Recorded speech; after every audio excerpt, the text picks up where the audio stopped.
the koshas, which, as you said, are the Vedantic name for subtle levels of the energy field.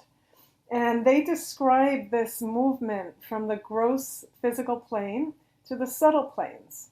Hmm. And what they are actually realms of energy and consciousness, subtle realms of energy and consciousness. And each level has its own qualities and its own functions. And in a few minutes, we'll look at some diagrams, but these diagrams are in a way artificial Hmm. because there's not a real defining line between these levels. They're kind of like nested levels of reality. Interesting. The Kabbalists in the Tree of Life call them worlds. Some people call them universes. Yeah. Other people might call them archetypes, like Jung called a certain one of these realms archetypes. Yeah. That's interesting. The reason why I'm asking is because one of the things I talk about with people that have been in this experience and that I've experienced so much is like will literally feel like we're entering a different world. Like it's not just Exactly. an emotion, it's or a state. It's like I'm suddenly in another world. And it's Exactly. really kind of terrifying and disorienting. So Right. And I mean, people who have done hallucinogens know this quite well. yeah. It's not, hallucinogenics are not necessarily producing an imaginary world. They're opening the Mm. doors of perception, as somebody very famous once said. You're actually perceiving existing subtle realms, right? Really interesting. Yeah, Yeah, it reminds me of the concept of like revealment and concealment. exactly. Yeah. Exactly that.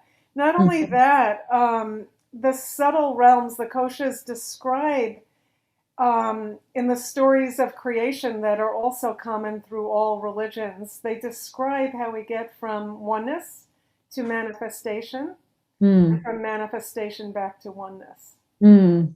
So it's kind of like a cascade from the very, very undifferentiated to the differentiated solidity 3D world. That's Kind of super state of interesting. consciousness. Yeah. Yeah. Some people even define awakening Hmm. as when you can be fully conscious and awake on all these subtle levels and abide in the perception and the being of oneness at the same time. That you no longer feel the separation no matter where your perception is perceiving. Yeah. I like that definition actually. Yeah, yeah, Yeah, because it's like we did come here for a reason. So to be able to participate in this realm feels like I remember when people were like, "Oh, you're just going off to into another plane and you're no longer of this world." I'd be like, "But I'm in this world. Like I want to experience this world. I also want oneness, but I also want to experience like coffee." Like so okay. and it's a journey for most people in this process who have had radically quick awakenings Yeah. and have had their perception shift into other realms to really accommodate themselves back to material reality and realize that oneness exists right here. For a Yes. time, there seems to be a separation between the realms, but Yes. actually, there's actually a descent back, and a descent in quotes back Yeah. to this reality, and it's all perceived as oneness.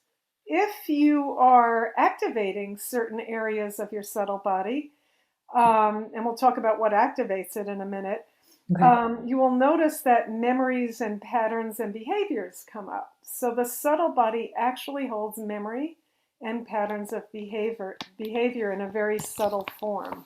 Mm. And what happens is that when we have repeated negative and positive patterns of behavior, they're then stored as impressions of stuck energy or stuck emotion or belief Mhm. that over time become ingrained, and they become more ingrained tendencies and desires.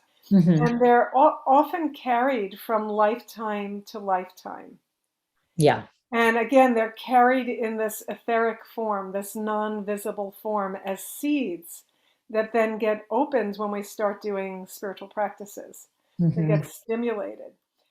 So these exist as seeds energetically in the subtle body, And they are incarnated with the soul that's coming in when the sperm meets the egg, actually, at conception. That's how strong they are. These Oh, patterns are yeah. actually, seated at when the Yeah. sperm meets the egg.